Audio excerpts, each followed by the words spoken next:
They always thought I was just the quiet one, the polite one, the invisible one. And honestly, I let them believe it. My name is Rowan Caulfield, I'm 35, and to most of my in-laws, I'm nothing more than Ezra's soft-spoken wife who probably balances budgets in a small windowless office. What they don't know, what they never knew, is that I've spent the last decade pulling apart financial empires with nothing but a badge, a laptop, and a calm smile. But that night, at my mother-in-law's birthday dinner, everything changed.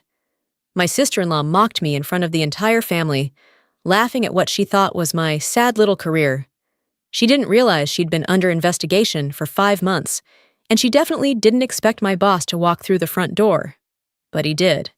And the moment I put my badge on the table, her empire began to fall. To be fair, I never intended to lie to my husband. I just didn't correct him when he assumed I worked as a regular financial analyst. He thought I spent my days reviewing payroll records and generating spreadsheets. I let him believe that. It was easier that way. In reality, I'm a senior agent with the Office of Federal Financial Investigations. My unit specializes in uncovering large-scale fraud, tax evasion, money laundering, and shell corporations buried beneath years of fake paperwork. We're the ones who follow the paper trail when someone's life looks too perfect on the outside. And most of the time, we find exactly what we're looking for. I never brought work home. My laptop was government-issued and encrypted. My notes stayed in a locked drawer in a locked office. Ezra once asked me why I never talked about my clients. NDA stuff, I said with a smile, and he left it at that. He wasn't suspicious. Why would he be? I was boring little Rowan. Reliable, quiet, unthreatening.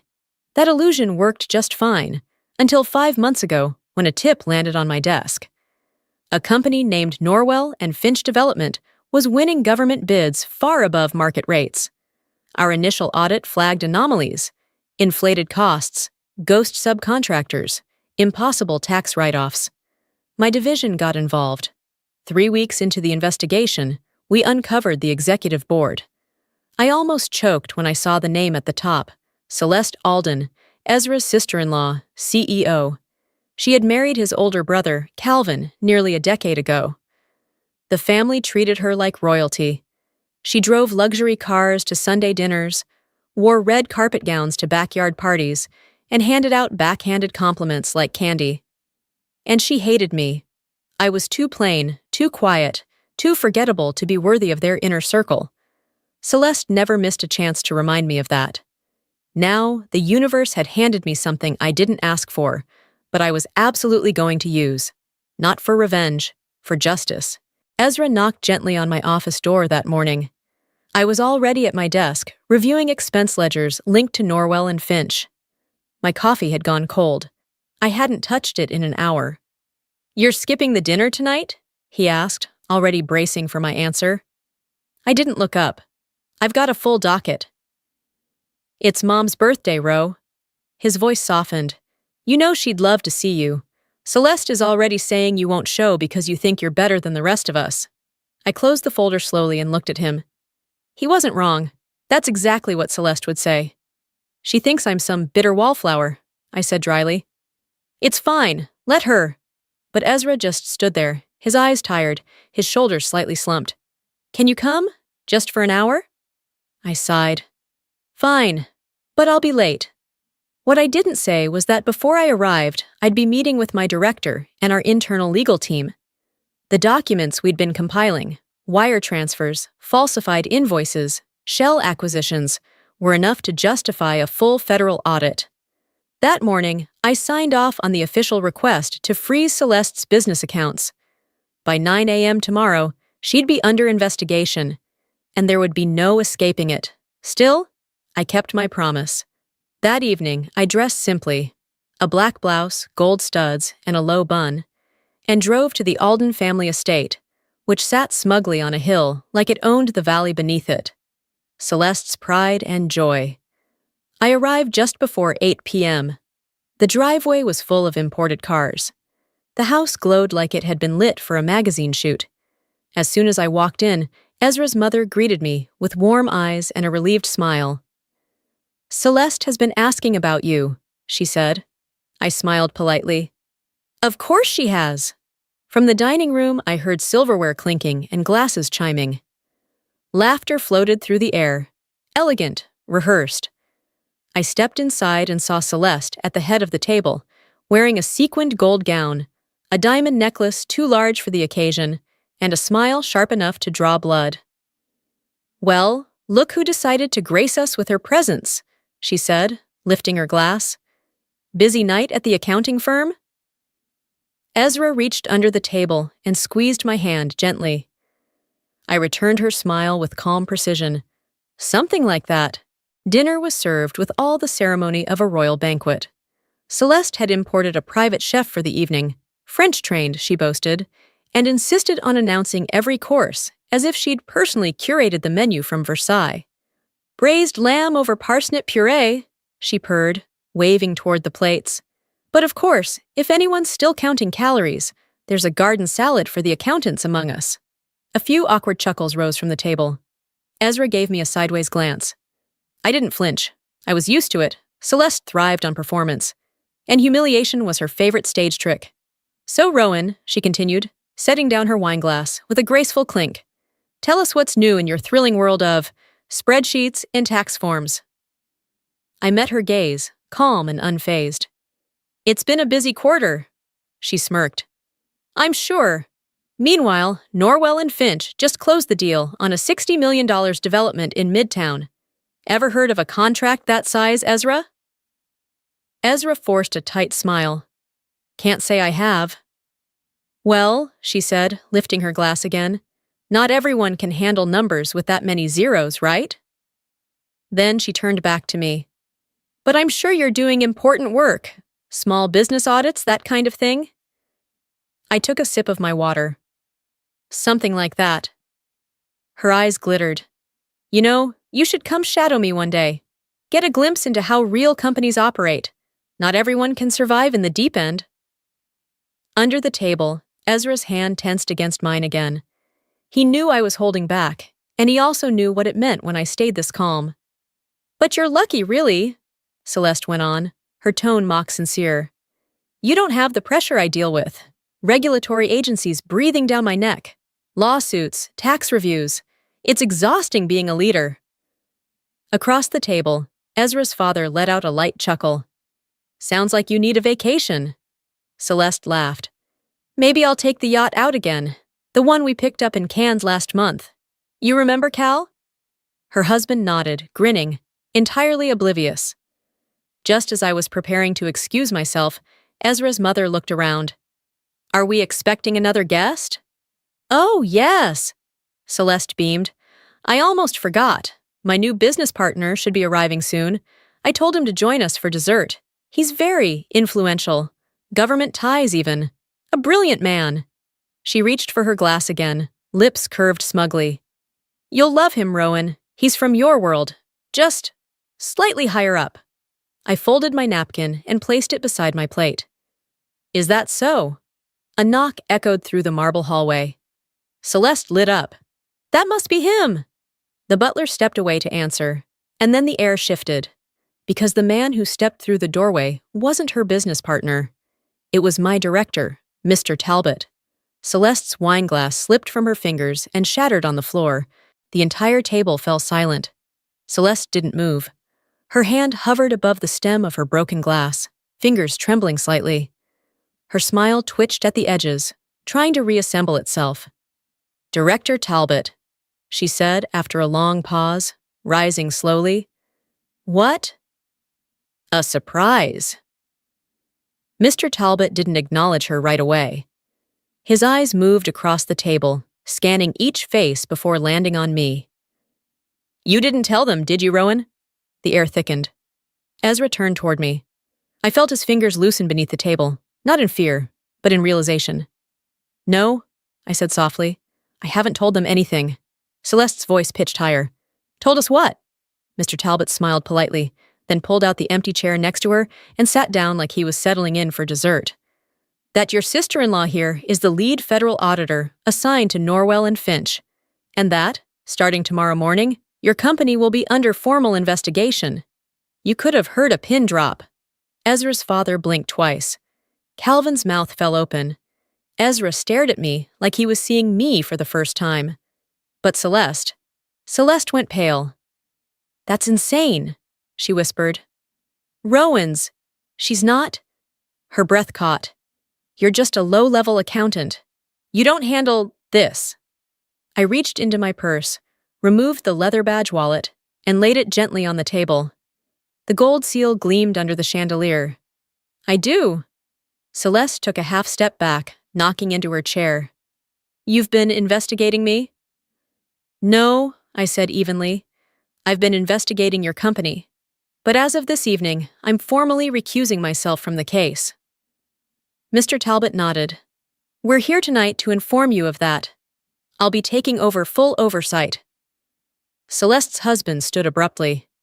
"This is outrageous. You can't just barge in here." "Actually," I interrupted, "we can. You might want to sit down, Cal." "On what grounds?" Celeste spat, finding her voice again. "What exactly are you accusing me of?" I turned toward her, voice steady. "Let's start with the $60 million deal you mentioned tonight. Then we'll move on to the $42 million transferred through ghost vendors to shell accounts in the Caymans. Or maybe the 3 offshore properties acquired last year during the same quarter your company reported operational losses." Ezra's mother clutched her pearls. "Celeste, is that true?" Celeste let out a shaky laugh. "This is a setup. She's jealous. This is revenge." Mr. Talbot reached into his coat pocket and pulled out a phone. "I'm sure the court will love this setup." He hit play. Celeste's voice echoed through the room. "Relax, Finn. Auditors are clueless. They chase paper. We own the ink." Calvin sat down. Hard. I turned to Celeste. "You invited the government into your home tonight. I just didn't have the heart to stop you." Celeste lunged across the table, snatching the phone from Mr. Talbot's hand, as if she could erase her own words by sheer will. Her face was taut with panic now, lipstick smudged, nostrils flared. "This doesn't prove anything," she barked, waving the phone. "You're bluffing. You don't have real evidence." I calmly reached for my briefcase and unlatched it. "I'd like to remind you, Celeste," I said, laying a folder flat on the table, "that 3 months ago you invited me to your office. You asked me to review your corporate returns because you said they bored you. I spent 4 uninterrupted hours in that space." She froze. "You mean—" "Yes," I said, flipping open the folder, revealing time-stamped photographs. The safe behind the Van Gogh replica. The set of ledgers marked miscellaneous contracts. I recorded every page. Her hands trembled now. "You sneaky little—" "Careful," Mr. Talbot warned, voice cold. "That's the kind of language people tend to regret under oath." Calvin finally spoke, his voice thick. This can't be real." Ezra leaned forward, his voice steady for the first time all night. "You lied to all of us, Celeste. You bragged about deals you knew were illegal. You mocked my wife while she was building a case to save people from your fraud." "I wasn't hurting anyone!" she screamed. "You think rich investors care where the money comes from?" My voice dropped an octave. "Your company redirected retirement funds from a federal employee union to fake contractors." Her lips parted, but no words came. From the hallway, footsteps echoed again. 2 plainclothes agents entered, their jackets marked with federal ID. "Miss Alden," one of them said firmly, "we have a warrant for your arrest." Celeste backed away, knocking over a chair. "You can't do this. This is my house." "No," I corrected. "This house was purchased with laundered funds. It's government property now." Ezra's mother burst into tears. His father said nothing. He simply stared down at his empty plate, like he might never eat again. "You ruined my life!" Celeste screamed as the agents cuffed her. I stood, adjusting my collar. "No," I said softly. "You ruined your own life. I just revealed the truth." She twisted in their grasp, mascara streaking down her cheek. "You'll regret this, Rowan." "I don't think so," I replied. "But you might. You've got 30 years to think it over." The agents led her out the front door, heels clacking violently against the marble. Mr. Talbot collected the evidence from the table and gave Ezra a respectful nod. "We'll be in touch." I took a breath and looked around the room.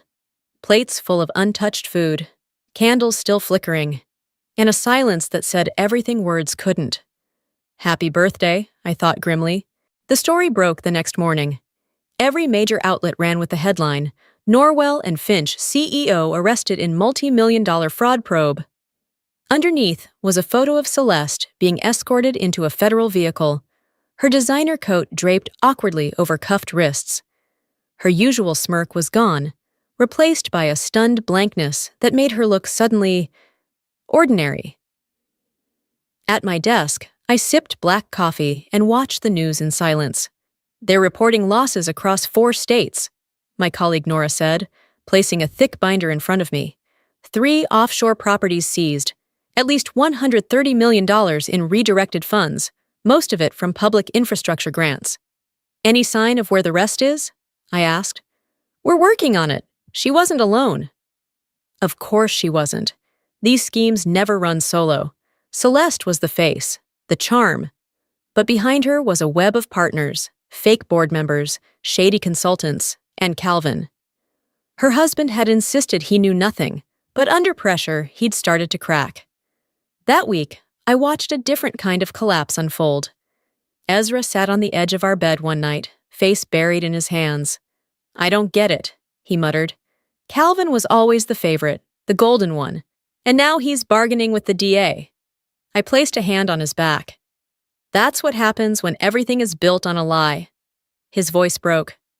"My parents, they trusted her with everything, the house, their savings. She took it all." "She didn't just take money," I said quietly. "She took their pride." The mansion was seized within 10 days. I helped Ezra's parents relocate to a modest home closer to town, quiet, manageable, and fully theirs. His mother cried when she signed the lease. "Thank you," she said, holding my hands. "We treated you like you were invisible. I'm so sorry."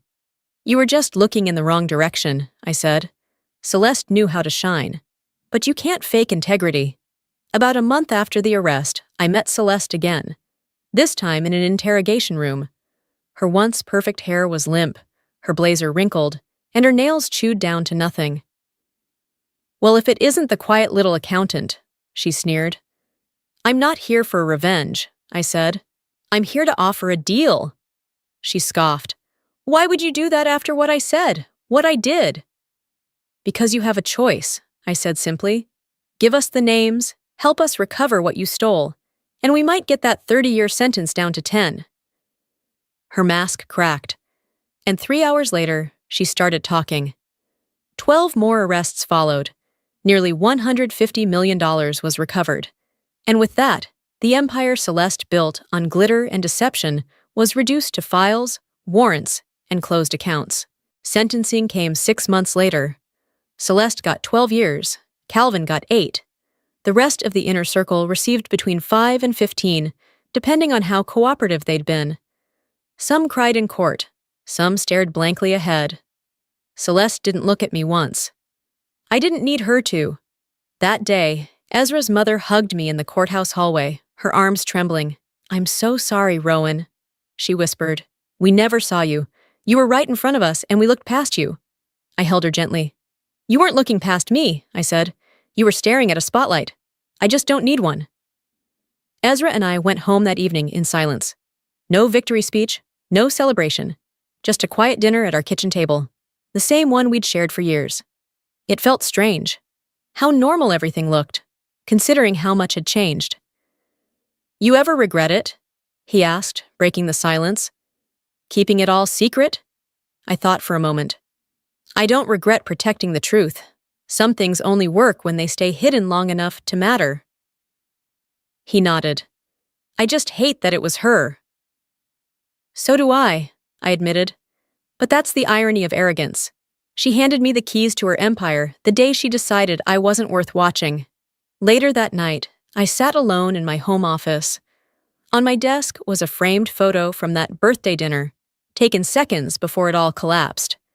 Celeste stood in the center, glass raised, grin wide. I looked at her frozen expression and wondered how many lives she'd broken just to keep that smile. We still don't talk. She sends the occasional letter from prison, mostly demands and threats. I don't respond. Her empire's gone. Her power dissolved. And her name now lives in a file we teach new agents. The Alden Collapse. Mr. Talbot retired 2 months later. Before he left, he handed me his badge. "You've earned this," he said. "You don't need to be loud to be effective. You just need to be sharp." I'm still with the Bureau. Still quietly digging through numbers that don't quite add up. I don't need people to know my name. I don't need their approval. But I've learned something. Sometimes justice doesn't roar into the room. Sometimes it walks in quietly, smiles politely, sits down at the table, and brings the whole house down.